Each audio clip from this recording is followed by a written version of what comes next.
check.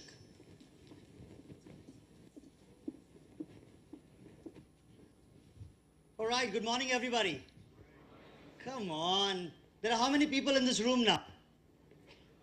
I am told this capacity is what, 1,200 people?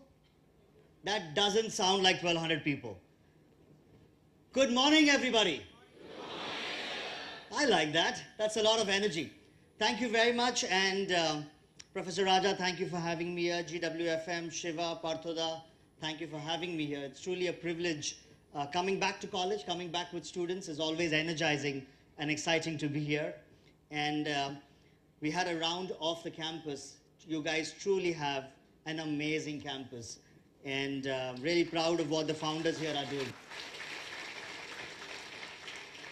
It's my first visit to the city of Vizag, and I can say it's a beautiful city. Right? Couldn't have been a better time, great weather, and had a chance to be along the sea yesterday. I worked out of close to the sea yesterday, so beautiful. So here's what we're going to talk today about.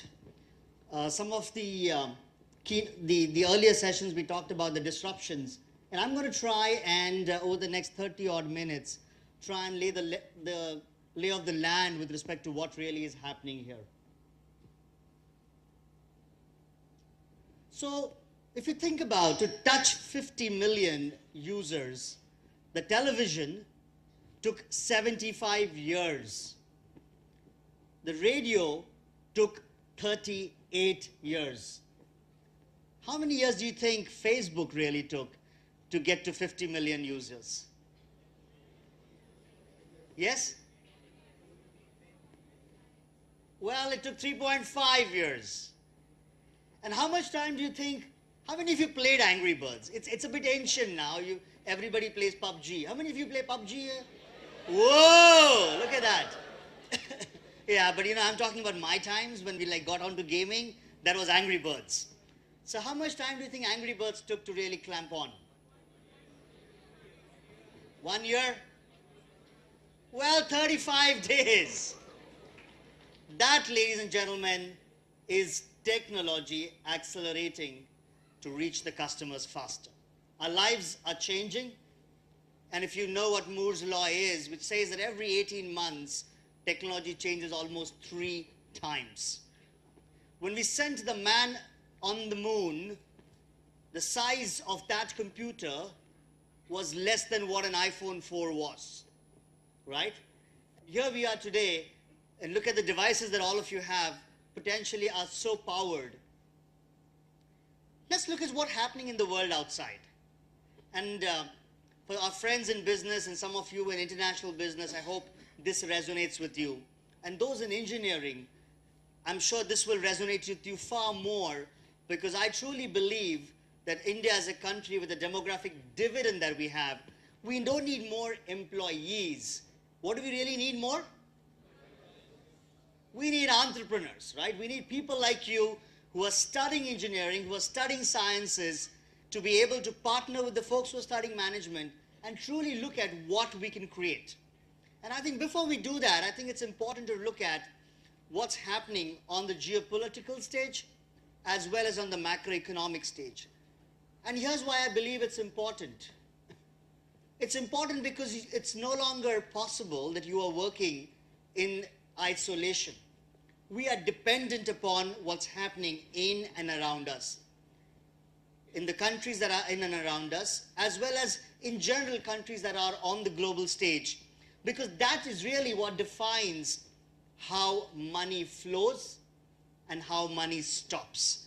And that impacts businesses. Today, if you are a CEO of a business, there are certain things for you to genuinely worry about.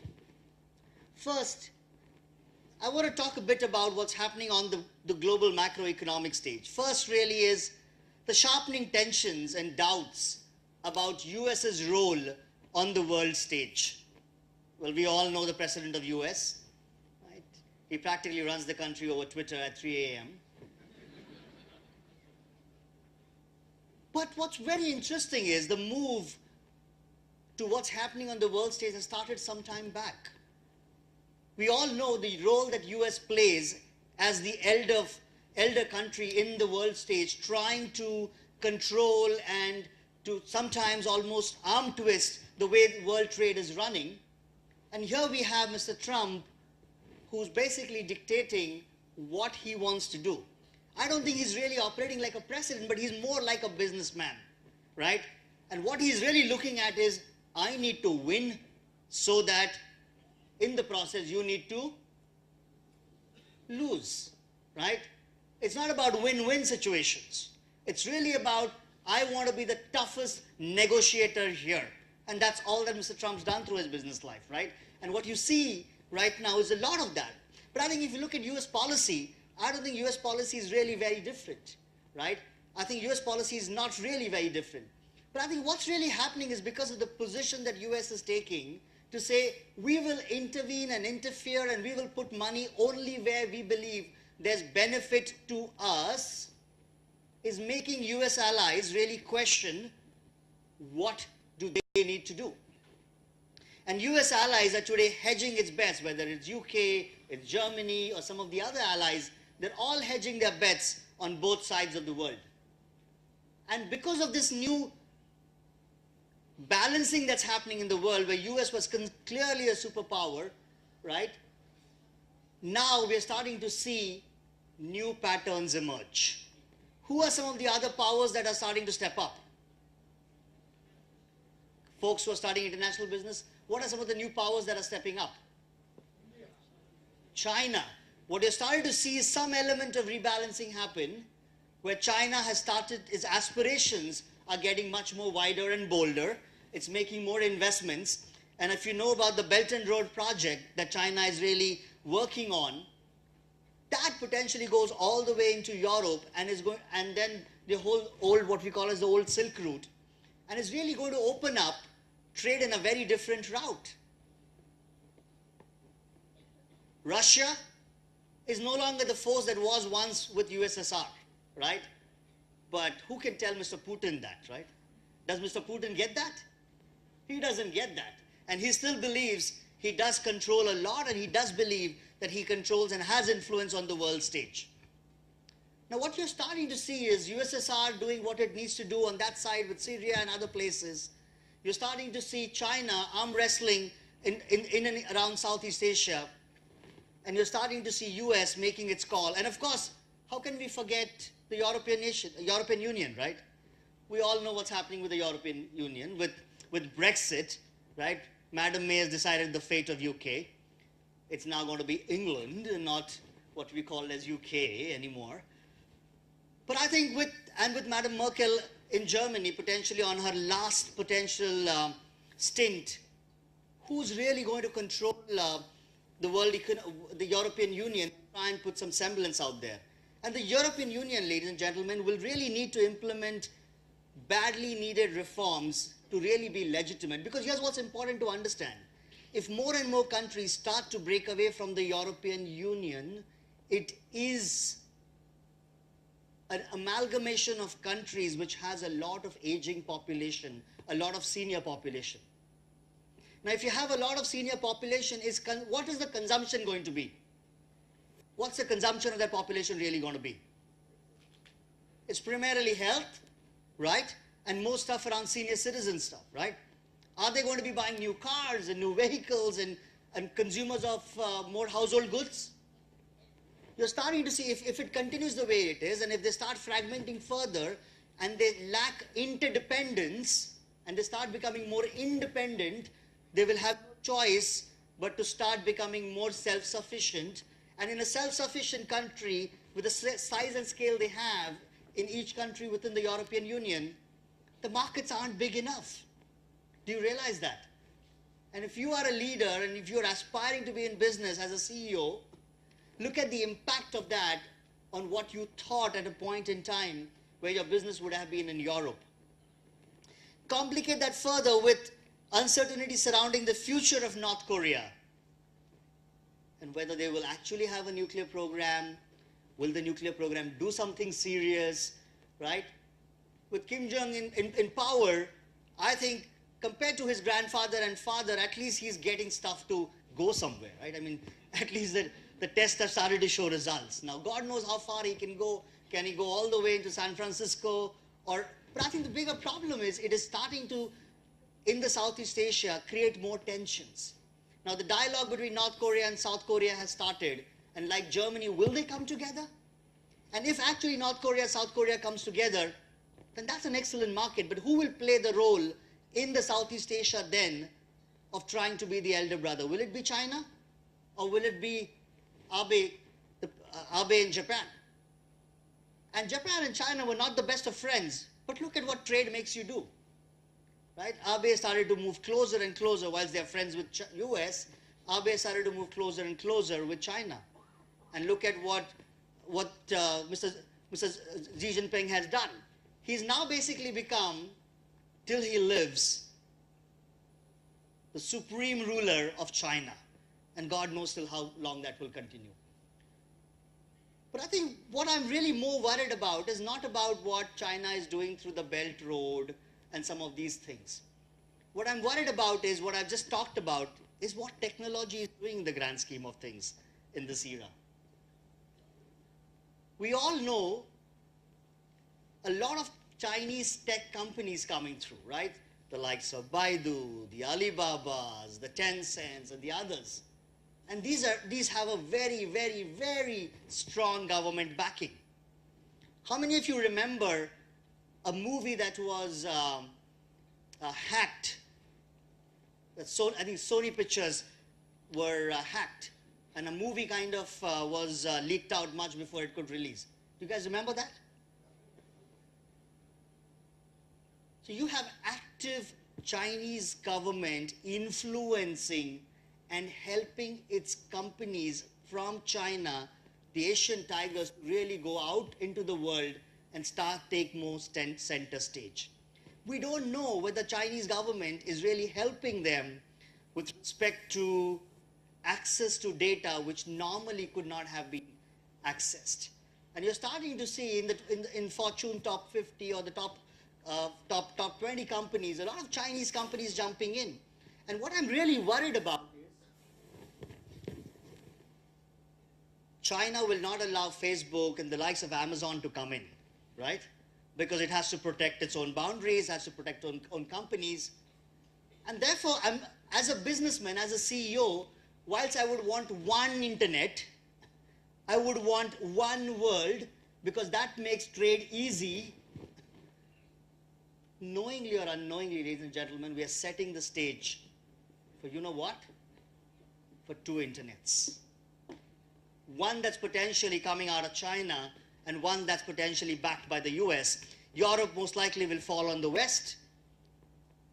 But we don't know what will happen to the folks in the middle like us, where we will have to land, and how do we hedge our bets.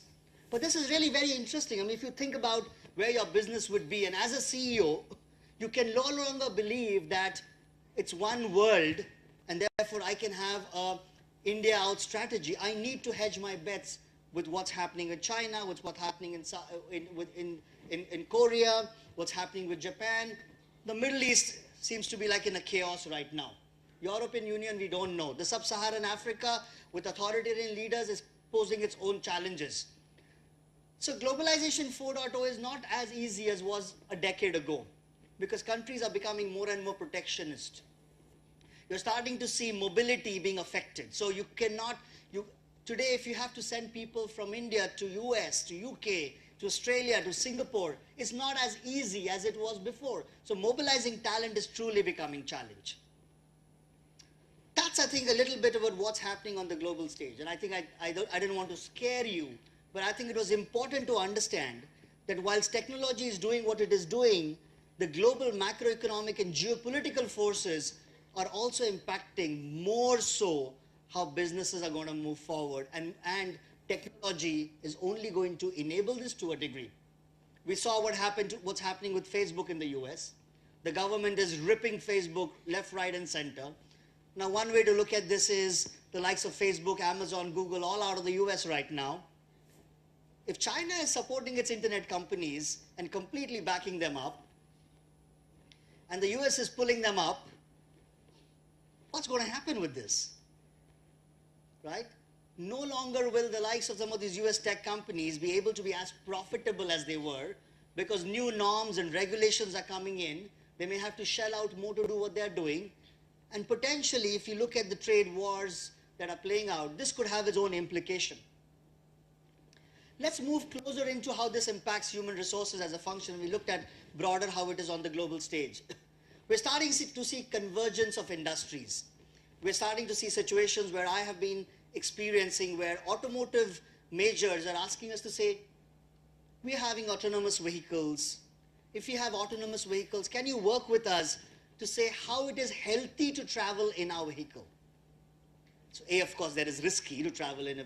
Autonomous vehicles in India, we don't know what will happen with that, right? But we're saying not only is it safe, but it's also healthy to travel in my vehicle, which means a segment or an industry of life sciences is now starting to intersect with automotive, right? Which wasn't what's happening before. We're also starting to see the rising power of consumers. How many Netflix users in this room? Wow. None of you have seen Sacred Games, right? Not meant for your age, some of you guys. You shouldn't be watching that stuff. But we all know how spoiled for choice we are today with what's happening around us. Today, personalization is the way of life. And when I talk about personalization, it's about the 4R, the alphabet R, right? So what happens around personalization is, first and foremost, you get onto an app or a website, it recognizes you, right? It recognizes who you are. The second thing that happens is it remembers what you did the last time. Right or wrong? Third thing, it starts throwing stuff. It starts recommending things to you. People like you are doing this. People who bought this have bought this. People who have done this are doing this. And the last thing, it is relevant to you, right? I'm proud about where Flipkart is, but if you go onto Flipkart and you go onto Amazon, you'll know the difference between what I talk about, a stronger personalized engine. I'm sure Flipkart with its AI and machine intelligence will get there at some point, but that's what I mean by the whole personalization piece. Moving forward, I think we're going to start with Industry 4.0. Life's going to really change. I think the early advent of the internet was all about, if I remember my days, was really about using the internet for email. I don't know how many users of Hotmail there are in this room. I believe there would be far and few. Any Hotmail users here? Well, look, we're like the ancient, fossils in this room. Right? I still use it for all my banking and stuff. I don't know why. I like to believe I'm a hot male, but it's just M-A-I-L. But that's what emails were for, right? That's what the internet was for. Then the internet became really about finding information, right? Then internet was about connecting people. And I don't know how many of you remember, but there were MSN Messenger, Yahoo Messenger, AOL Messenger, all the messengers which allowed you to connect. And then, of course, you had chat sites, Yahoo Chat, India Times Chat, blah, blah, blah, chat sites where people could kind of get to know more people. But beyond that, what you're starting to see is the internet of people magnified with Orkut, Facebook, Instagram, Snapchat.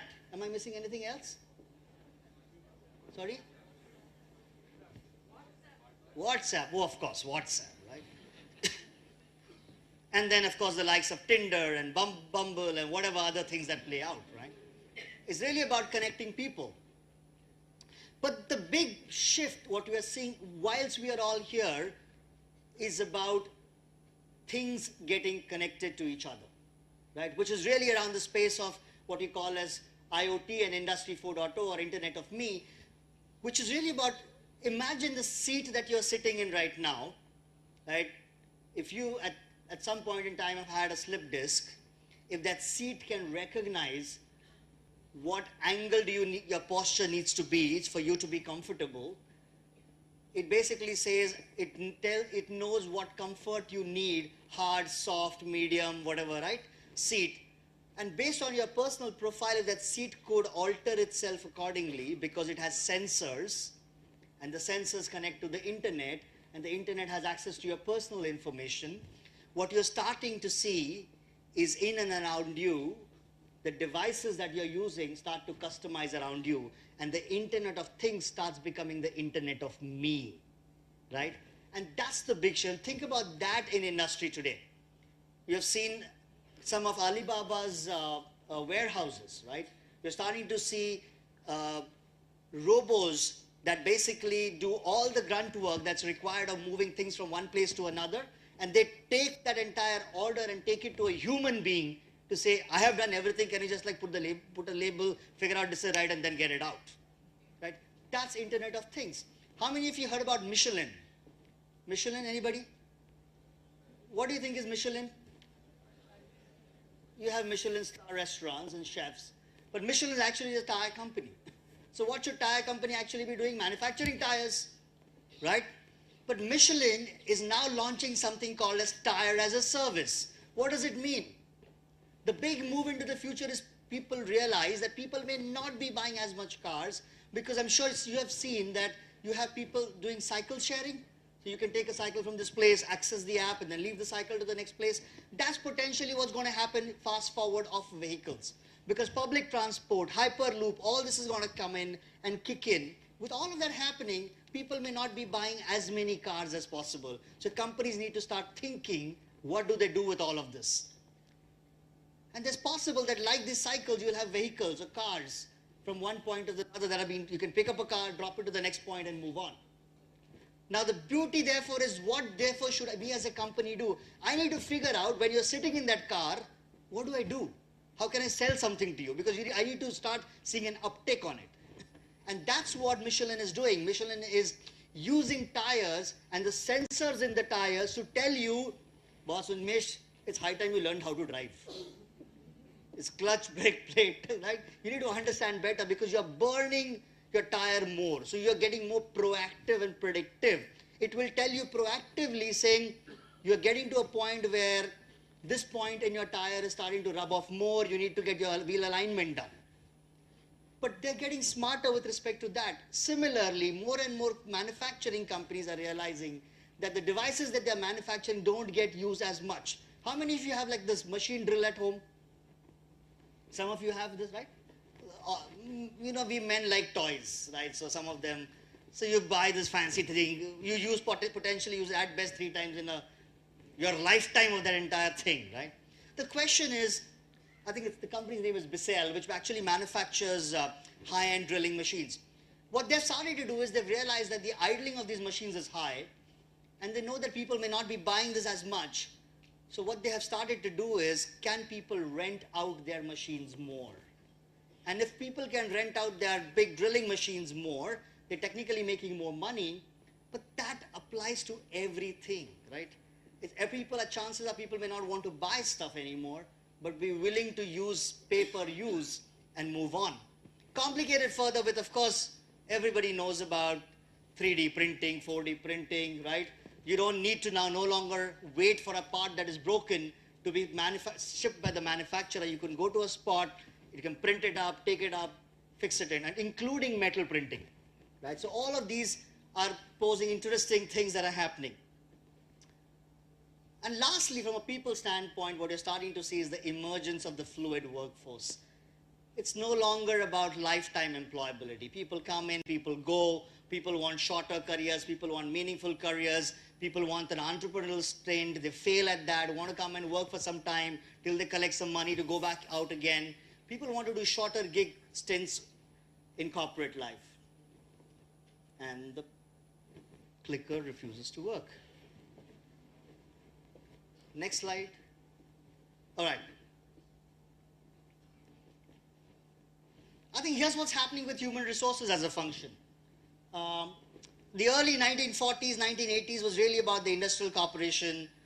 Fire was a very important skill. I'm sure a lot of my colleagues sitting here, some of you have done your stint in factory, and there is this pride about it, right? Boss, you're in HR, if you haven't done a factory stint, you're not arrived. I'm among those guys who never arrived, right? I was unlucky that I never made it to factory HR. I always was the white collar guy. But yes, that was important. Personal management was important. Workforce administration was really about it. And then over a period of time, it was really about operational excellence. Moving forward, the 80s to 2000s, we started to look at employee performance more. Motivation became important. It was no longer about loyalty, because the 40s to the 80s was really about loyalty. Some of our parents have worked all their life in the same company with scrappy bosses. They would tolerate all the nonsense, all the politics, get shunted from one department to another, but boss nahi. How can I leave, right? That's how it was. It moved really to around hierarchical leadership, change management and other things, focus on profit and growth. Fast forward 2000s, really started talking about human capital, right? Companies started to look at human capital, started to talk about what's the cost of capital, value of capital. HR tech started coming in, shared services. Dave Ulrich talked about his HR operating model, and a lot of companies jumped onto the HR transformation bandwagon. And the focus was really around collaboration with management there, collaborative management. Finally, we have reached what I call as the thriving organizations of the future, where cognitive automation, digital labor, as well as analytics is the way of life. And teams now are more network teams, like Bollywood teams or Hollywood teams, right? People come together, do their piece, and go away. The focus is on ensuring that you have deep capability so that you can add value, because if you don't have capability, the chances are people will not want to work with you anymore, right? That set of people will not. So if I'm a cinematographer and I'm coming together to make this movie with Deepika and Ranveer, right? And if I'm not good enough and I do a bad job, the chances are that this director will not sign me up again. So I have to be genuinely good at what I do. And the focus here, especially with the multi-generational diversity that we are seeing in the workforce, is really about purpose and engagement. All of you, as you get in the workforce, want to understand what that organization is about and what it wants to do. And there seems to be a desire in the young that we have today coming into the workforce to say, I want to be able to create change in whatever little way I can in corporate world, right? Because there is complete apathy with the political system, right? There seems to be an apathy to say, boss, party X or party Y, leader A or leader B, they're equally whatever, right? And therefore that apathy of the political system seems to be labeled onto the corporation. And we as leaders of businesses have no choice but to accept that responsibility and create an organization that's responsive, that's responsible as a good corporate citizen, and help people understand what the big picture here is.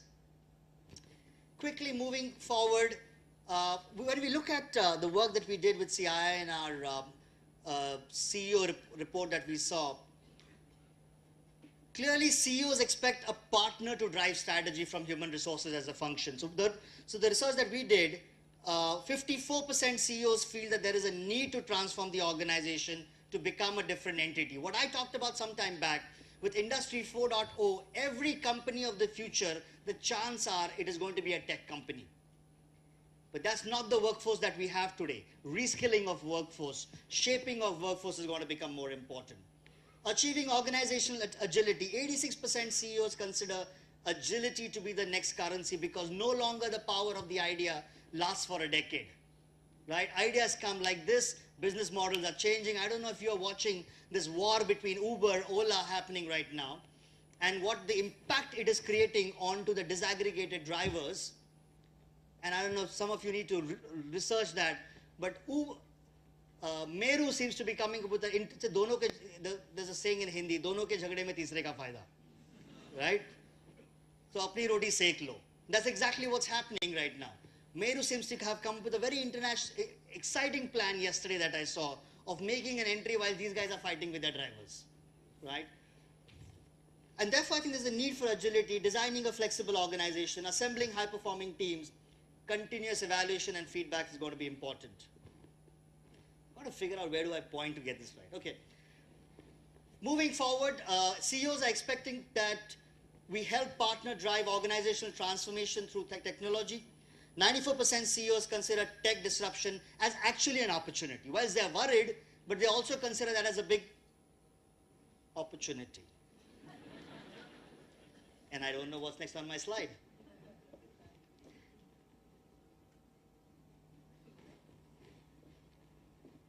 42% of the CEOs are piloting artificial intelligence within their organization, Now, my big belief is AI, machine learning, and deep learning seems to be a misunderstood concept, and we will debate a little bit of that. Any Excel play and goal seek potentially is taking the shape of AI, but I think there are organizations that we know in India have done a fabulous job of that. For scaling growth through skills, 70% of CEOs believe that incubating new skills are vital for business growth. And I think for all of you studying management or engineering, my submission is the one big thing you need to focus on is saying, how do I stay relevant to the changing environment around me? Constantly reskilling yourself, because the way of the future is you're potentially going to work for at least about 70, 80 years of your life. So let's be very real about that. Right? Because with bots coming in, with other stuff coming in, I'm not sure that you're going to be making so much money that you will be able to exit the workforce much earlier. Unless you own like 200 robots that work for you and you're like the one who just collects money because they work for you. That's possible too, right? So those are interesting times to think about.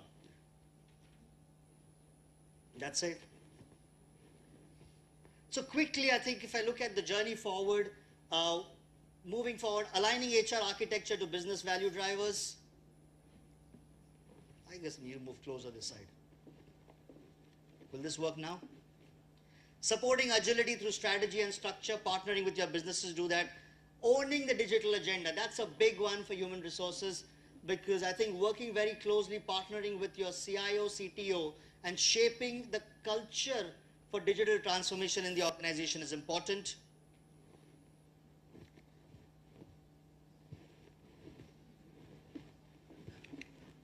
Building capabilities for the future by virtue of building skills and reskilling your organization and people. Getting alignment within the organization.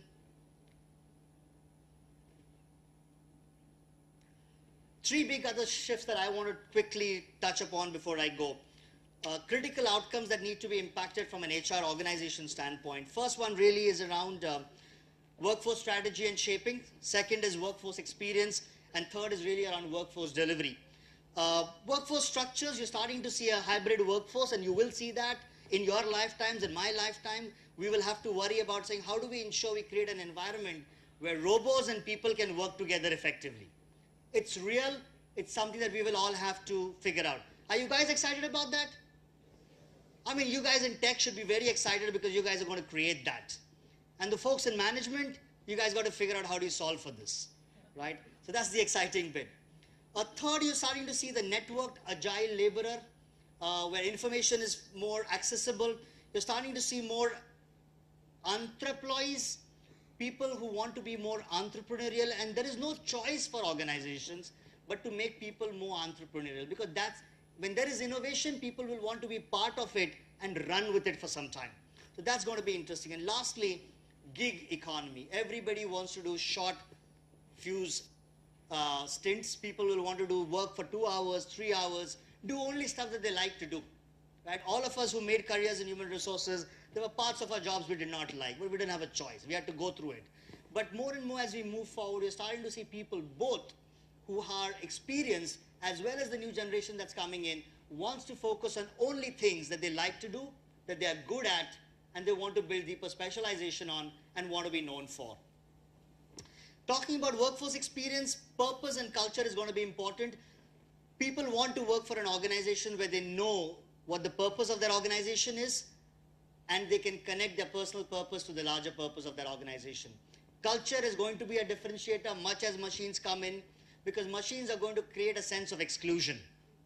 And all the more, the softer side of making people connect with each other, the human connection is going to be important, and the culture of the organization is going to become important, especially so with all that we see currently, with some of the financial services crisis, financial services and banking crisis that we are seeing right now in India, whether it's NBFC or banks, decisions that people take, when the culture is not defined, when values are not stuck by, and you make short fuse decisions, on the long range, the organization suffers, society in general suffers.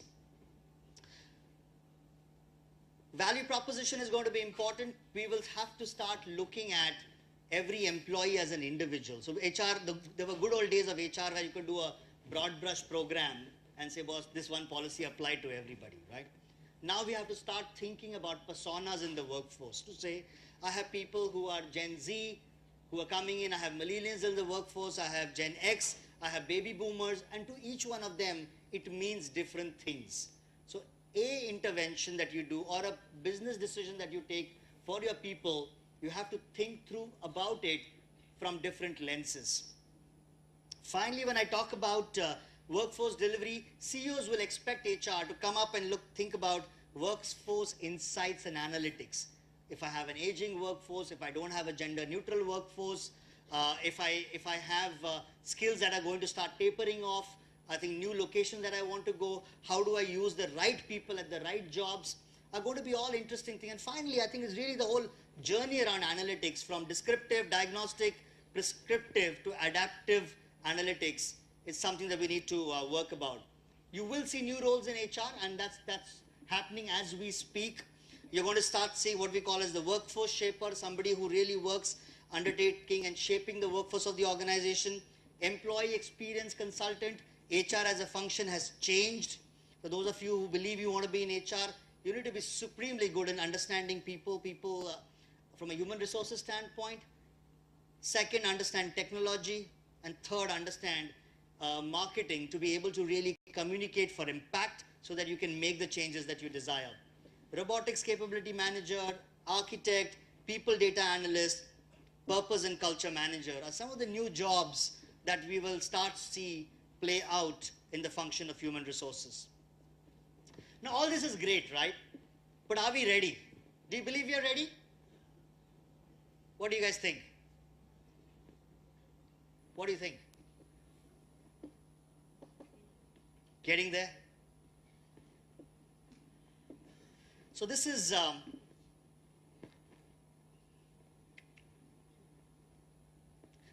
work that we did with CII Workplace Study 2018. Leadership believes we are 85% ready. Leadership believes we are 85% ready. Baby boomers believe we are 87%. They are more optimistic compared to their leaders. They believe we are 87% ready. Gen X believes we are 83% ready. Gen Y believes 70% ready. And Gen Z, the folks that really matter, on whose backs these organizations will thrive and live going forward, they believe, boss, barely 56% ready, right?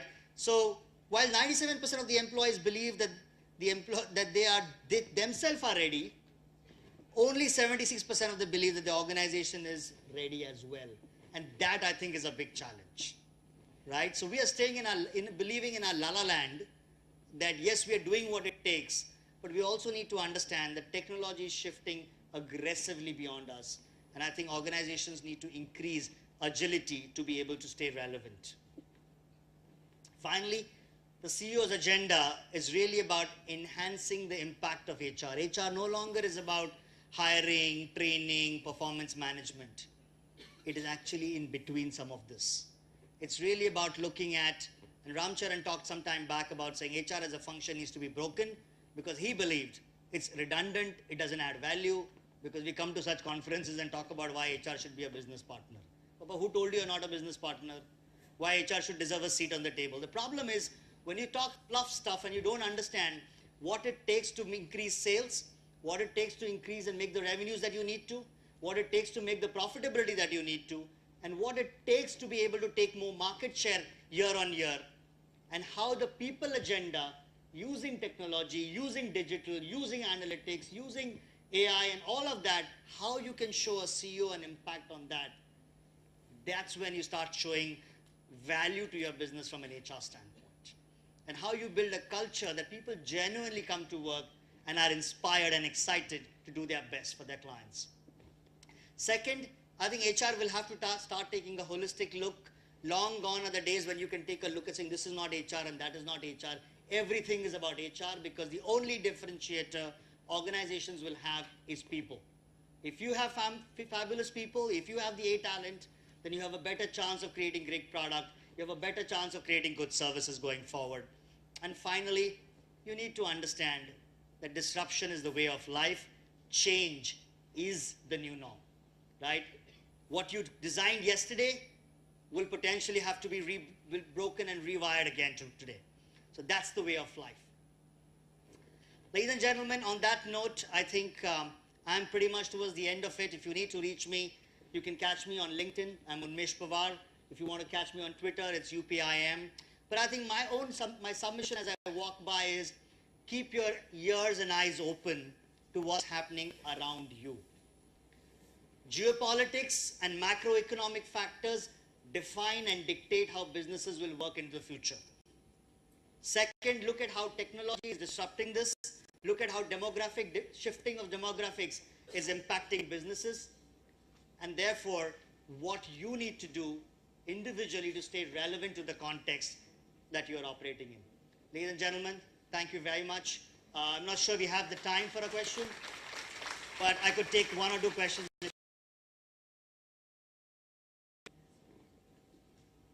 It's always difficult to ask the first question in the morning, so I get that. I can see some people who have really woken up at 5:30 in the morning today. I think that resonates with you. Shoot. Can you give me your name first? Tejshri, okay, go ahead. I can hear you. As a HR?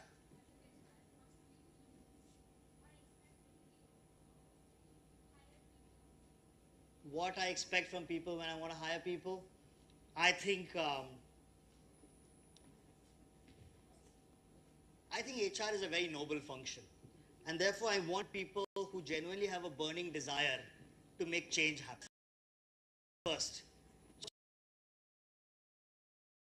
I think it's very glamorous. Yeah, we get to wear good clothes and stand and talk good stuff. That's a byproduct of it. The fact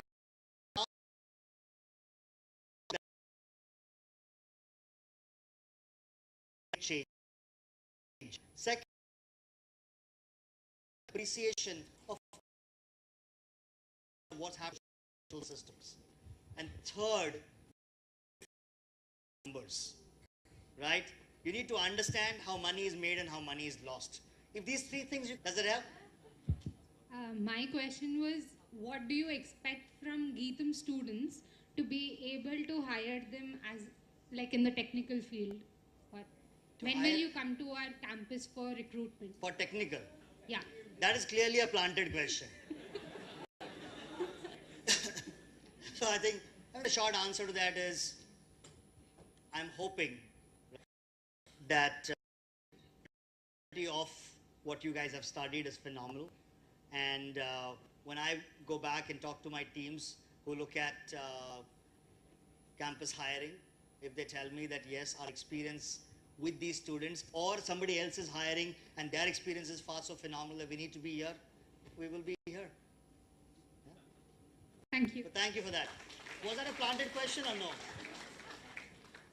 There was a question somewhere here. Go ahead. Yeah, Nishad.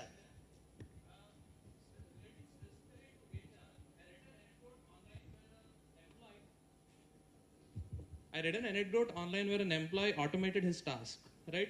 He was doing, just paperwork, online Excel sheet, etc.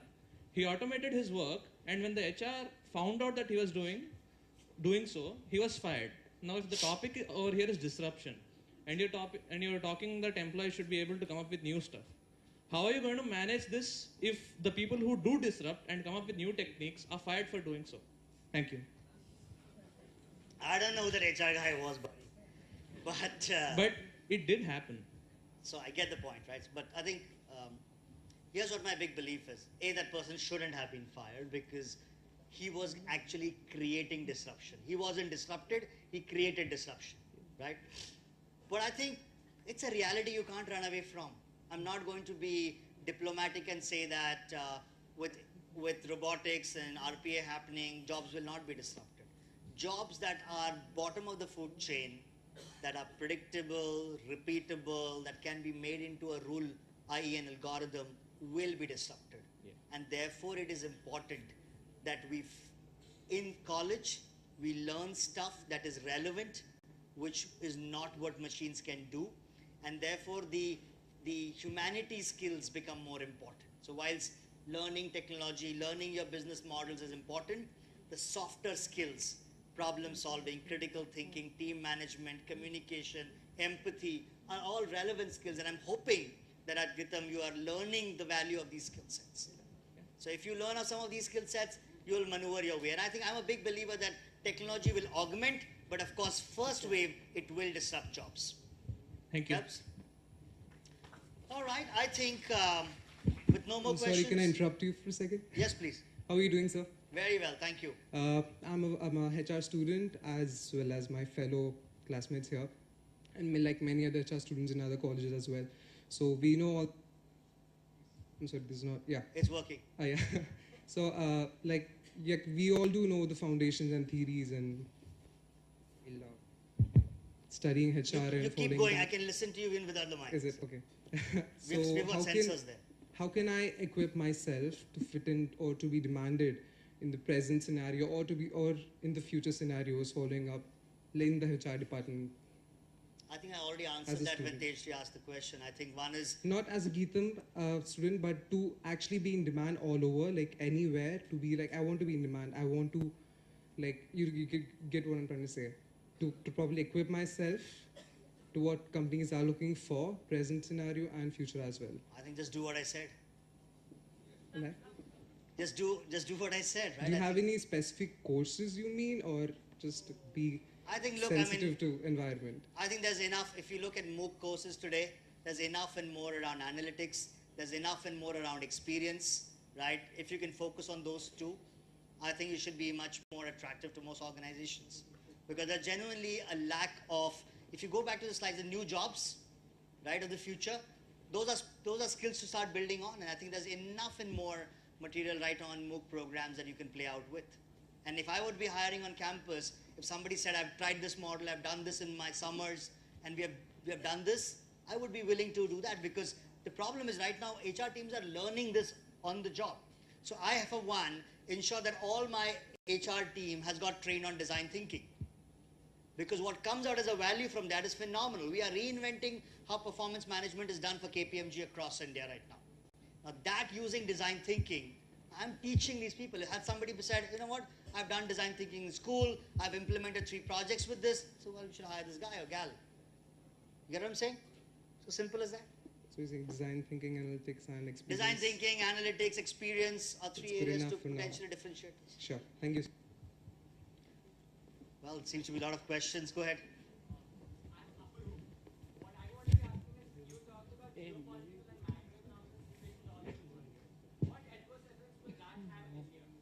What do you think will happen? Yeah. What is your take on it? I gave you some broad frames. Think about it. What do you think will happen? I think there can be an increase in entrepreneurship and less in employment. That's what You believe that? You believe that we can sustain as a siloed country? Look at how many friends we have around us, right? Friends as in around India and our neighbors. How many friends do we have really? How many friends do we have? You get my question? Yeah, I do. I'm When you not ha- sure of how many friends we have. but- Look at our defense spend right now. You get what I'm saying? If you have a quieter India subcontinent, you don't have to burn so much money on defense. You might as well would have used that in. Some other sectors. And you know what is happening with defense, right? Some of the stuff that's coming out right now. Some deals. So please understand, what you get to hear are snippets. Try and see what's happening under all of this. We have a big problem of infrastructure in India. Yes or no? Where are we spending our money right now? We have a problem of education and reskilling. Where are we spending our money right now? On statues.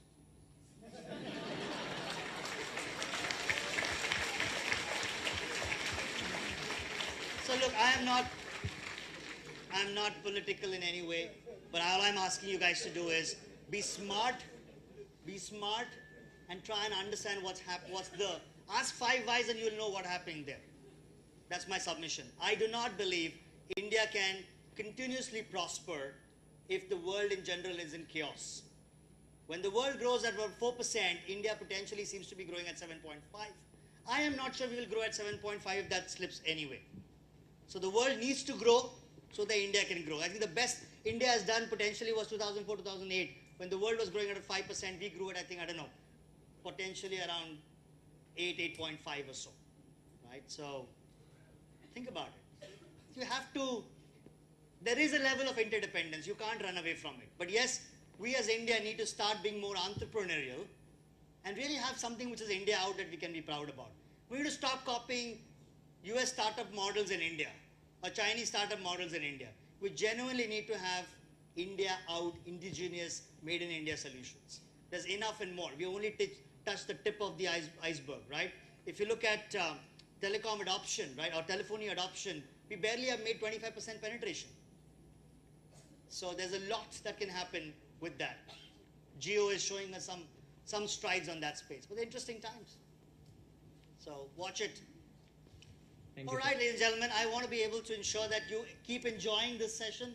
There are more better speakers coming behind me. So on that note, thank you for being such a lovely audience.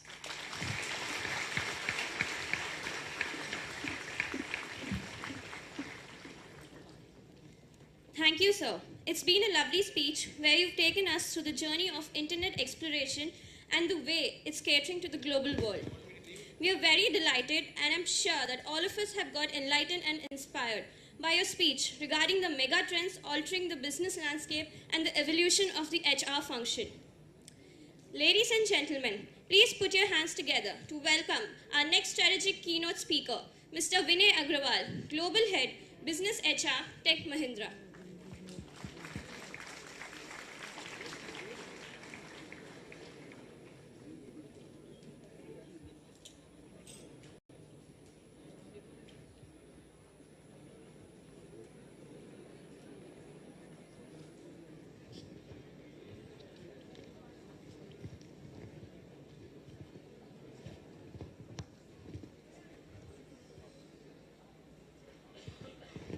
Hello. So I will hold till the time, and if you want to leave the hall, please do that. Once you stop that, I will start.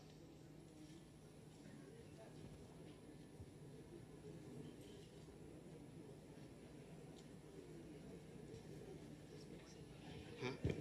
Yeah. And, right.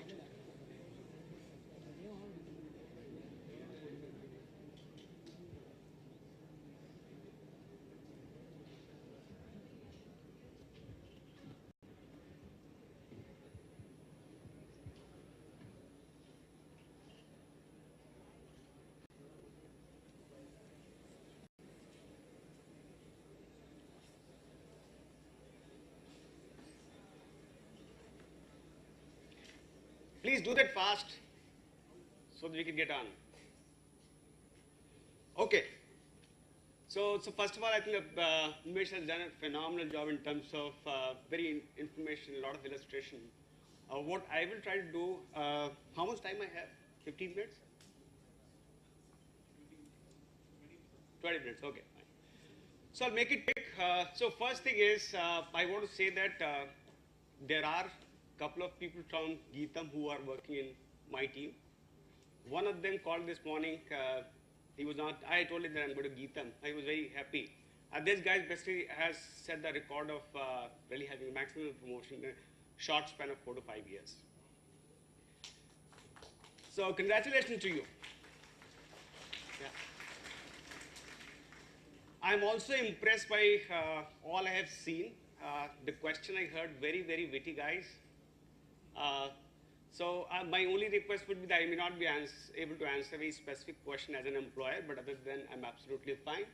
And I have only 20 minutes, so if you want to catch up offline, I'm more than happy. I want to make most of this opportunity, so I would stay here rest of the day. So I will probably do more of reflecting and more of soft aspects because HR is all about people. So first of all, I have made a lot of mistakes in my career, made very unconventional choices, and that may have a takeaway for you. So I'll quickly, my river of journey. So by training, I'm BTech in chemical engineering, nothing to do with HR, nothing to do with IT. Worked in manufacturing, moved to IT, now in HR. This is my first job. How many are doing the HR masters here? Okay. So you're very well segregated, very well connected, right? So HR 3.0, he already covered it very, very quickly. I just want to probably make salient points that the HR functions has really evolved. And in one of the forums, somebody said that in the future organizations, there would be G3, which is CEO, CFO, and CHRO, or Chief People Officer. The importance of HR has increased so much. It's no more a administrative function. And most of us probably stick, I would say personally, we are stuck at HR 2.0. We still have to do some things and move on to 3.0. So HR is a business partner. So I will probably also answer the last question in a slightly different way. So if I have to hire a HR guy for my team, I would look at a frame. I would not too much worry about specific subject. I would look at a frame, a person who knows the context of today and tomorrow.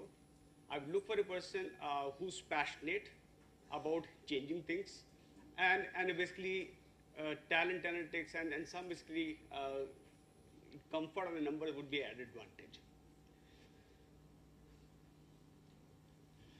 So, and also I think very important point I want to make here that since all of us are from HR fraternity, of course we're talking about HR and telling that probably it's the most important thing. The reality is that HR and leadership are basically fusing. So we have probably undertaken some leadership programs where we have nominated people from HR as well as the business leaders. So all the discussion we are having on the HR is all applicable to leadership, therefore relevant to all of you. And I also kind of, another point probably which makes me feel home is that I'm an engineer, then HR. And HR, I'm only 5 years into the HR, so I'm also a student of HR. Learning, whatever probably I'm going to share here is a bunch of failures, bunch of success, some experiments worked, some did not. So all of that happening, and I'm still learning HR. Huge way to go in terms of what HR is. So this is what I was talking about. This is Troika or G3 or there may be some other functions like CEO may be also important. So the point I'm making is that HR function is really becoming very important. So what is changing is that basically we know more. Of course, as HR, we try to retain maximum number of people, but in terms of prioritization, we're saying 2% critical roles we need to identify, and we need to be very, very careful about nurturing those people. And one thing which is going to change tremendously next 2-3 AI. I want to take some time because there's it's applicable to engineers as well as MBA students. So analytics has been, I think, a biggest disruptor in my view. So analytics and your 5G, which is your bandwidth increasing, computing power increasing. So these are 2-3 factors, technology factors, which is causing disruption across the industry, across the globe. So for engineers who are looking at IT industry as a place to really build your career on, you must probably invest in AI, ML. I don't know whether they're part of a curriculum. If they're not, then there are MOOC courses you should do that. For people in HR or other management function, I think this is very clear that the analytics is going to play everywhere in the organization. So far, I think a lot of HR decisions, people decisions have been taken on guts, subjective, intuition, and some data. That's going to change really 3 years down the line. There is so much of data, so much of insight about talent. A lot of those decisions will be guided by the data.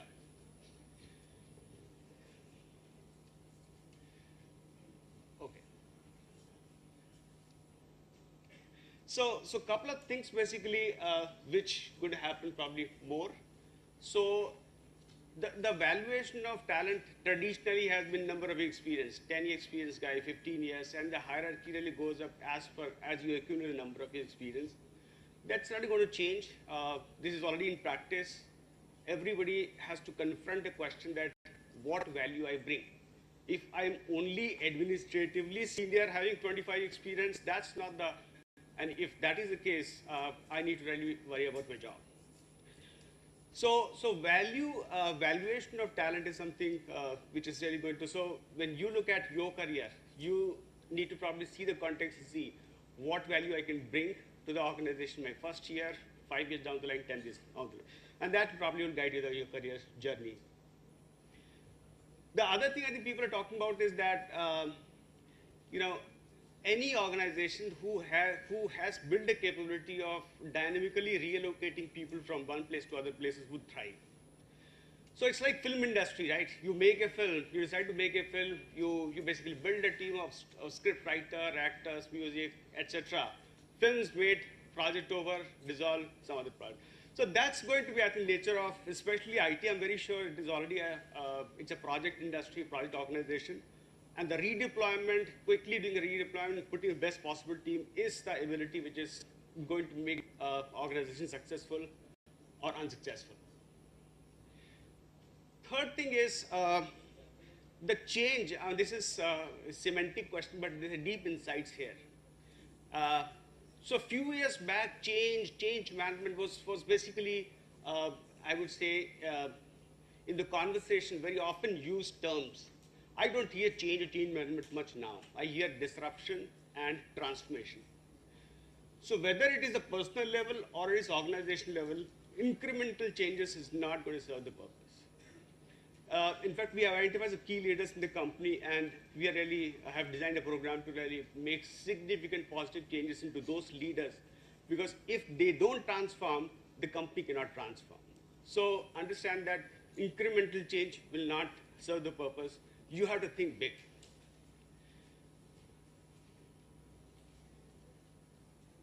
Okay. So, as I said, that I want to really belabor a lot of trends which have been very well articulated by Unmesh. So, you as a talent, and again, this question is absolutely applicable to all HR fraternity, engineering student, MBA students, that when you become part of an organization, how I think it's going to really impact you. How many are born after 1995? Okay. So some researchers have defined Gen Z as people born after 95. And all the research points to the fact that they are very, very different from others. Inclusion or right interpretation or not. So there is a strong need to belong to or having a higher purpose. You want to probably be very vocal, which we saw in the last few questions. I think you were very, very transparent, very, very honest, and very upfront, very witty. So this is more for basically a fraternity that in one of the connect sessions I had for the people team, the entire team, people say that, okay, the youngsters say, I won't work in night shift, I want to work only in AI, I can't relocate. All those kind of basically clarity or criteria people have in mind. So I said that's some these differences we have to really work with them and resolve and find a way to move on. So there is a difference, and I would say that while companies and leaders, we are probably introspecting and see how we can probably have balance. You also need to think about how you can probably gel into the whole environment. So somewhere I heard a month into the created when he was saying that 8 months if you are expecting your career ambition to realize, that's not going to happen. So something I think you need to work upon is basically how you have realistic expectation, how do you build your career. It certainly cannot be built in a year's time. So that's something a point for you to think over. So the point I want to make here, and so even with a reduced time, I thought this topic I really want to spend a few minutes. It's very, very applicable. So there are, as I said, that basically companies are nothing but aggregation of individuals, and if transformation of companies is required, transformation is required at the individual level. And these 5 characteristics, our chairman, Anand Mahindra, he himself is personally very, very passionate about this. And his message is that, guys, please look on that and don't just worry, don't just try to look at business aspect, revenue, EBITDA. But if we have to really emerge as a winning organization, we have to go deeper and see what kind of basically personal transformation we need to undertake. So, for example, now thanks to startup culture in India, last 5-6 years, there's very good, I think the ecosystem has started to flourish. So the balance of creative mind and rational mind, I think it's getting better. But that's I would say the personal trait that we need to reinforce, nurture in each of the employee. Multiplier, so as a leader or even as a basically employee, whatever good things you do, it has a multiplier effect. So a leader, we look at a leader who has the more high performance. So that's a multiplier effect. Managing fear, anybody's guess instead of question, but anybody wants to probably respond to that. Does that resonate with you in terms of why fear and why managing fear is important? So the point here is that there would be job security, as I think we enjoyed, our generation of previous generation enjoyed. Job security is absolutely not there, right from CEO. CEO gets appraised once in a quarter. So the even tenure of CEO globally has gone down. So fear is there in terms of or not. Now that probably we have to build our ability to really convert this into a creative energy, and that's not easy. But that's what I think we need to do in terms of how do we convert this into really creative thinking and some innovations coming out of that. Mindfulness, and that's something basically all of us may need to really look at. So there was a sense of euphoria saying that I'm multitasking. I can do WhatsApp responses, I can check email at the same time, I'm part of the meeting also. So it was basically, it was a sense of happiness saying that, okay, I'm able to do so much work simultaneously. I did this also, I'm telling you. But I think as we speak today, the distraction, or I would say the multitasking scale has gone beyond a threshold, and people are saying that we are not able to do either of job that well. So we are in a meeting doing something else, we're not really understanding or even not able to observe the people, that what thoughts they are putting on the table, what feelings there. So now there's admission that, okay, multitasking for a few things which without much impact, adverse impact, and then good, but some important things that really require full attention, we have to stop multitasking, and those activities, those jobs, those priority things, we should do with full mind. Now, absolutely give your complete attention to that moment, to that activity. Trust, the most difficult thing to do, but unless passion, we would struggle. So I think this is the fifth characteristics that we need to build. So I think we've taken approximately 20, not exceeded. If there is a time, we can take some questions. Otherwise, we are already running late. So thank you very much for hearing, and happy to answer your questions if you have.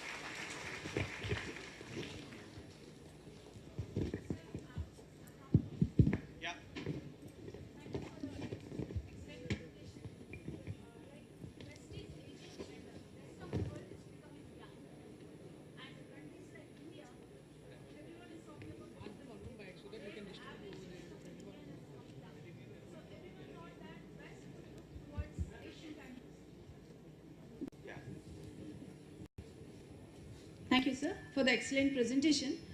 West is aging, rest of the world is becoming young, and especially we are in a special demographic profile where the average age of an Indian is actually coming down. It's Europe by 2020, average age is 40, or US 38, but by 2020 an average Indian would only be 30, and this year by year coming down. So everyone thought like demographic dividend, and West has to depend upon the rest of the world for getting employees and all.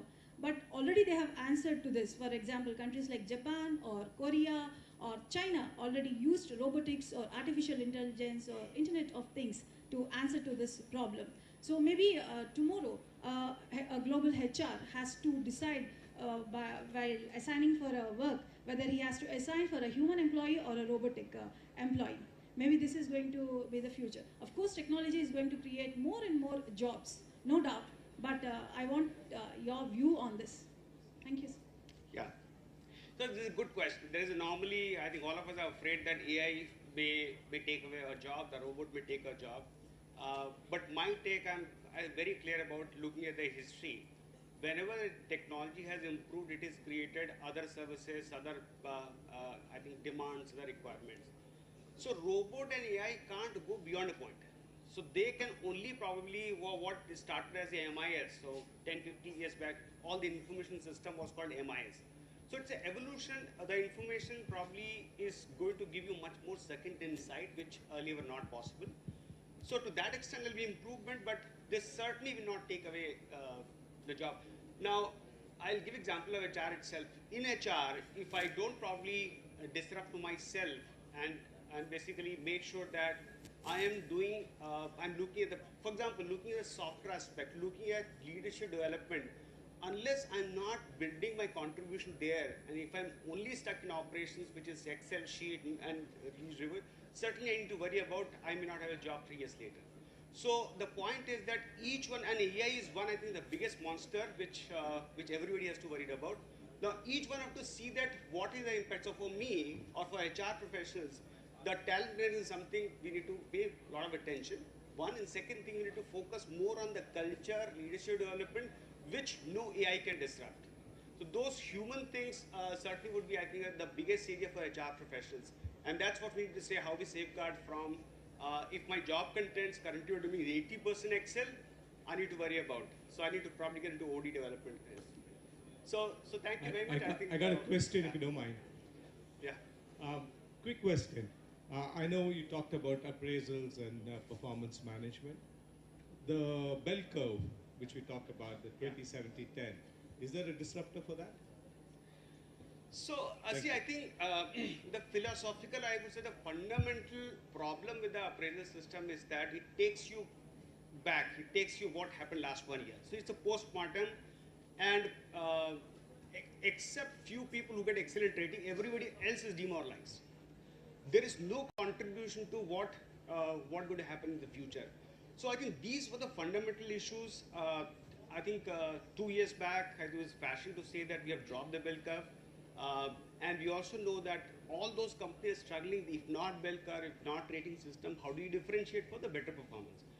And some companies are still struggling. Some companies have found a way to do that. For example, one company, large company, said that we will do the compensation decision basis various factors. One would be performance, but the rating would be done but hidden. So the employee gets two things. One is a constructive feedback. Second is a compensation revision as required by market correction, internal parity, etc. So I would say the short answer to your question is that as long as we are able to find a solution to fix that root cause, which creates everything negative, nothing positive, that's what I think. Whichever way works, but that has to be addressed. It should be forward-looking. It should be. Thank you. So there's no disruptor to that bell curve yet. Yeah, so bell curve, I think most of the companies have either dropped it or adapted it to fix the root cause. They still continue to create a performance culture. Thank you. Welcome. Thank you very much.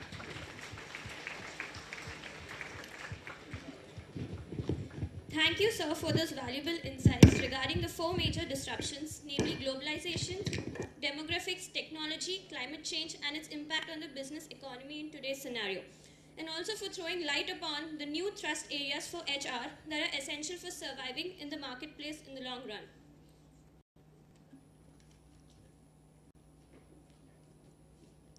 Now may I request Professor K. Sivaram Krishna Garu to come onto the dais to our sponsors. Mr. Sudhir Devarapalli, co-sponsor from Skill Recruit.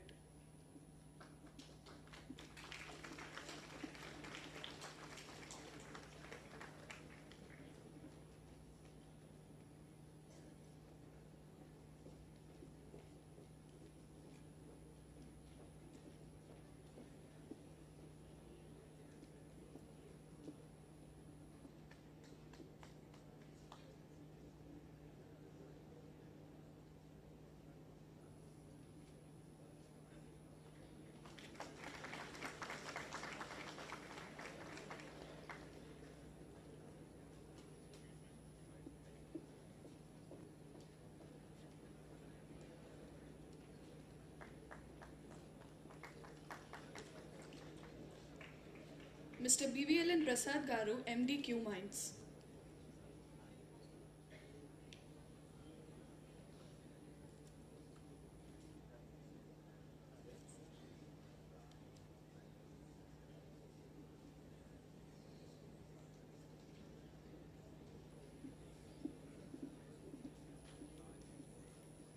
Thank you so much, everyone, for your patience, and I hope you have enjoyed these two keynote speeches. There is a small change, venue change. The track 3, HR Analytics panel discussion will happen in Yelapragada Auditorium, that is this auditorium, which was previously scheduled in Shivaji. And even the track 2 of the masterclass by Augustus will be hosted here. So there will be no sessions in Shivaji Auditorium. We'll continue here. Now we will reconvene at 1:30 p.m. and I hope you will all join in the panel discussion and master classes. Thank you so much. Have a nice day. Thank you.